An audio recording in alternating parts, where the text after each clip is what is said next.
Imom Azam rahmatullohi alayh yosh bola ekan, tush ko'rdi. Tushida bir katta daraxtni to'ng'iz kelib tomirlarini qirqmoqchi bo'ldi. Shunda mana shu katta daraxtni bir novdasi egildida to'ng'izni qattiq bir zarba bilan urdi. To'ng'iz do'ttaginacha qochib ketdi, keyin qaytib kelib shahodat kalimasini aytdi. Ashhadu an la ilaha illalloh dedi. Imom Azam yosh bola ertalab uyg'ondida ustozi Hammod ibn Abi Sulaymonning oldiga borib, shu tushimni ta'birini so'rasam bo'ladi, ajoyib tush bo'ldi dedi. Ustozining oldiga borsa, ustozi Hammod nihoyatda bir g'amga botib, g'azablanib, xafa bo'lib o'tiribdi. Ustoz nimaga asabingiz chataq, nimaga kayfiyatingiz yo'q desa, bizni shaharimizga bir to'p xudosizlar keldi. Amirga uchrab, bu koinotni yaratuvchisi yo'q. Biz shuni isbotlagani keldik. Shaharingdagi bir olimni bizga ro'paramizga qo'yib bahs qilamiz debdi. Amir meni tanlabdi. Shunga achchig'im kelib g'azablanib o'tiribman dedi. Ey ustoz, men tushundim tushimni ta'birini dedi. Menga ruxsat bering, men bahs qilay ular bilan.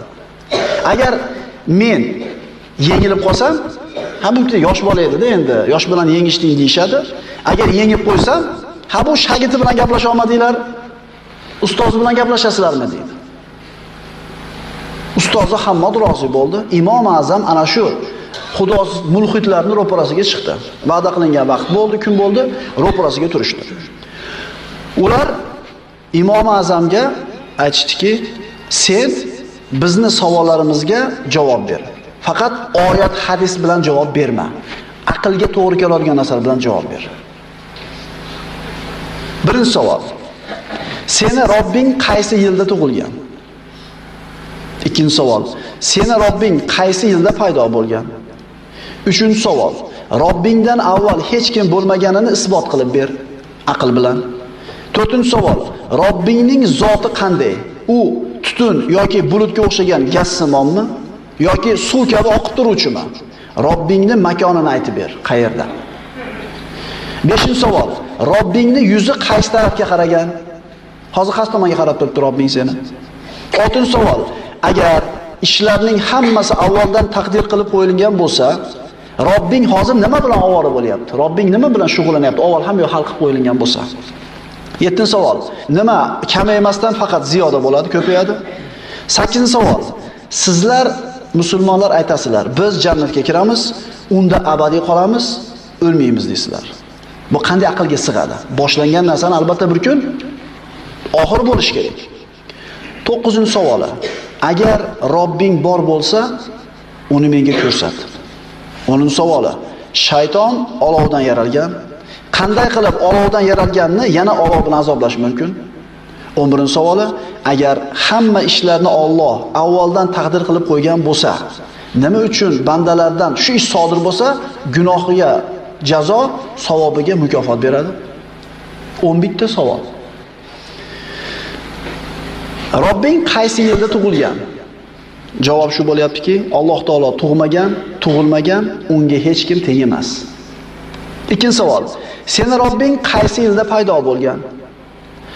Alloh taolo zamonlar va vaqtlardan avval bor edi. Undan avval hech kim va hech narsa bo'lgan emas, undan keyin ham hech kim hech narsa bo'lmaydi. Uchinchi savol. Robbingdan avval hech kim bo'lmaganligini isbotlab ber. Aqlga to'g'ri kelsin. Imom Azam aytayapti. Raqamlarning orasida 3. 3 dan avval nechi keladi? 2. 2 dan avval nechi keladi?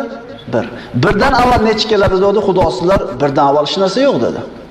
Agar raqamlarda 1 dan avval hech narsa bo'lmasa, haqiqiy birinchi bo'lgan, yagona bo'lgan Allohdan avval qanday bir narsa bo'lishi mumkin? Aqlga to'g'ri kelyaptimi? 1 dan oldin raqam yo'qmi? 1 dan oldin hech narsa yo'qmi? Demak, haqiqiy bir bo'lgan, yagona bo'lgan Allohdan avval ham bir narsa bo'lmasa aqlga to'g'ri kelaverar ekanmi? Qanoatlanishdi. 4-savol. Robbingning zoti qanday?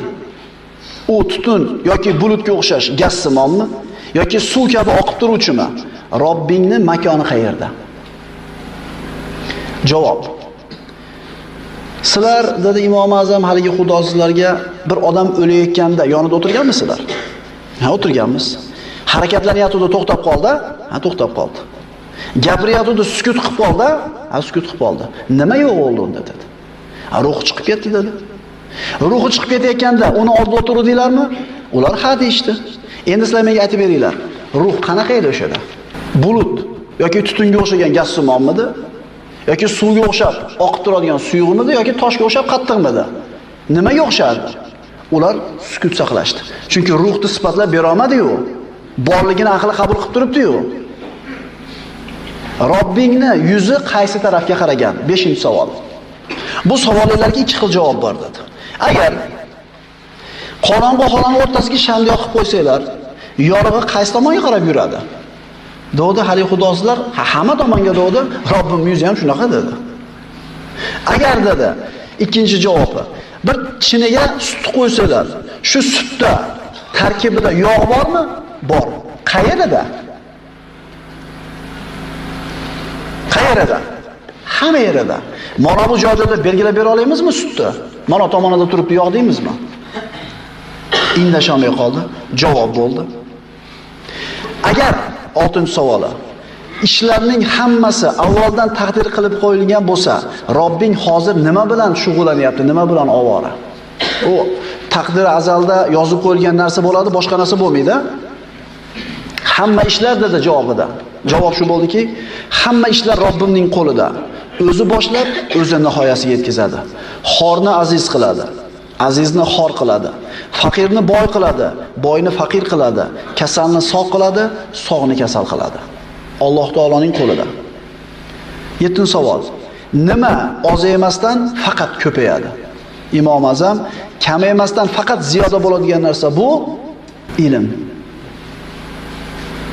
Ilm faqat ziyoda bo'ladi. 8-savoli. Sizlar biz jannatga kiramiz, unda abadiy bo'lamiz, o'lmaymiz deysizlar. Bu qanday aqlga sig'adi dedi. Javob qarang. Raqamlarning avvalgisi necha? 1. Ikkinchisi, uchinchisi, oxirgisi necha? Raqamlarda oxiri bormi? Yo'q. Xo'p, raqamlarda oxiri bo'lmasa, jannatdan boshi bor, oxiri yo'q dedi. Aqlga to'g'ri keladimi? Endi 9-10, 11-savoliga Imom Azam javob berishlikdan avval yerdan bitta g'ishli yoki guvalikni olib turib, hali xudosizlarning boshini bir yorib qo'ydi. Boshi yorilib qon oqdi. Ashata turgan askarlar Imom Azam maligini boshini yorib qo'yganiga shunday ushab jazolab qo'mamoqchi bo'lishdi. Nima bunday qilding dedi?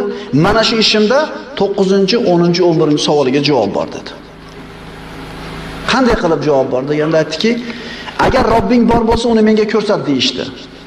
Boshini yordim, og'riq bormi dedi? Bor dedi. Ko'rsat menga dedi. Bu bitta javob. Shayton olovdan yaralgan, qana qilib o'tdan yaralganda, ya'ni o't bilan do'zaxda azoblaydi dedi. Odam tuproqdan yaralgan, tuproq bilan azobladimmi dedi. To'g'ri keldimi? To'g'ri keldi. Oxirgi savoli, agar hamma ishlar Alloh taolo tomonidan taqdirga yozilib qo'yilgan bo'lsa, nimaga bandalardan qilgan ishlarga jazo yoki mukofot beradi dedi. Demak, boshini yorilishini Alloh yozgan ekan, nima meni jazolamoqchisizlar dedi. Alloh xohlagan ekan shunday bo'ldi. Nima meni jazolaysizlar dedi.